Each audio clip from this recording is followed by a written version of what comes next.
ये सवाल अगर जेई में आ गया तो बहुत सारे बच्चे इसमें गड़बड़ करने वाले हैं, क्योंकि इसमें काइनेमेटिक्स और ग्राफ दोनों ही चीजें आती हैं जिससे बच्चों को बहुत ज्यादा डर लगता है। तो इस टाइप के क्वेश्चंस को आप बहुत इजीली सॉल्व कर सकते हो अगर ये आइडिया समझ में आ गया तो। क्वेश्चन बोल रहा है, a person is standing on a weighing machine placed on a floor of an elevator.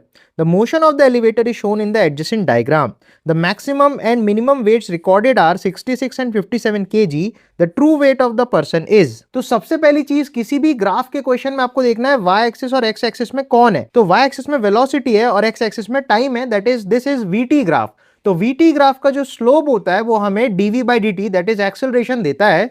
तो ये जो स्लोप है ये एक्सेलरेशन बता रहा है और ये जो स्लोप है ये रिटार्डेशन बता रहा है क्योंकि स्लोप नेगेटिव है। तो सबसे पहले आप देख सकते हो कि एक्सेलरेशन पॉजिटिव है, दैट मींस लिफ्ट ऊपर जा रही होगी, और अगर लिफ्ट ऊपर जा रही होगी तो इस पे जो जी इफेक्टिव लगेगा वो लगेगा m into g plus a, that is the pseudo force will be involve in this question. तो अगर आपको जी इफेक्टिव का फंडा बढ़िया तरीके से समझना है तो मेरी इस वीडियो को आप चैनल पे देख सकते हो। तो इस केस में ऐसा हो जाएगा। नेक्स्ट केस में आप देख सकते हो कि रिटार्डेशन हो रहा है, दैट मींस एक्सेलरेशन नीचे की तरफ है। तो अगर एक्सेलरेशन नीचे होगा तो इस पे एक सूडो फोर्स ऊपर लगेगी जिसकी वजह से इसका जो जी इफेक्टिव होगा वो जाएगा m इंटू जी माइनस ए। और इन दोनों केसेस के करस्पॉन्डिंग हमें वेइंग मशीन की रीडिंग दे रखी है। तो अपन ये समझ रहे हैं जब लिफ्ट ऊपर जा रही है तो इसका एक्सेलरेशन क्या होगा, तो एक्सेलरेशन होगा इसका slope that is perpendicular upon base tan theta, right. तो अपन बोल सकते हैं परपेंडिकुलर को कुछ v मान लेते हैं क्योंकि नहीं दिया है और बेस 10 है, तो ऊपर जाने में एक्सेलरेशन हो जाएगा v बाय 10। और उस केस में जो वेट माप रहा है दैट इज 66 kg, तो अपन लिख सकते हैं m into g plus v by 10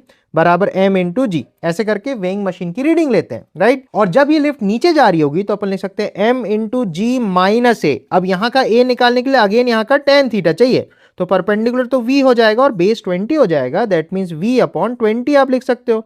तो इसकी वैल्यू 57 इंटू जी दे रखी है। अब पॉइंट ये आता है कि दो इक्वेशन है और हमारे पास दो अननोन है, दैट इज m और v। अब दोनों इक्वेशंस को अगर आप डिवाइड कर दो तो काम बन जाएगा। तो इनको अगर डिवाइड करोगे तो देखो g से g कटा, m से m कटा, तो अपने पास एक इक्वेशन बनेगी जहां से आप कैलकुलेट करोगे तो v की वैल्यू g के ही बराबर आ जाएगी। दैट मीन्स v की वैल्यू अपन 10 ले सकते हैं जैसे क्वेश्चन में अपन को गिवन है। तो अब अगर आप इस v की वैल्यू को फर्स्ट इक्वेशन में डाल दोगे तो सीधा सीधा m निकल के आ जाएगा। तो अगर अपन वैल्यू पुट करें m into g plus g by 10 will be 11g by 10, ये हो जाएगा 66 इंटू जी। तो g से g कैंसिल आउट हो जाएगा, 11 6 66 हो जाएगा और ये 10 ऊपर चला गया तो 60 बन जाएगा। दैट मीन्स इस क्वेश्चन का करेक्ट आंसर 60 है। सो ऐसे और प्रॉपर कॉन्सेप्ट्स और फंडों के लिए फॉलो करना है एक्सप्लोर इंटरेस्टिंग को।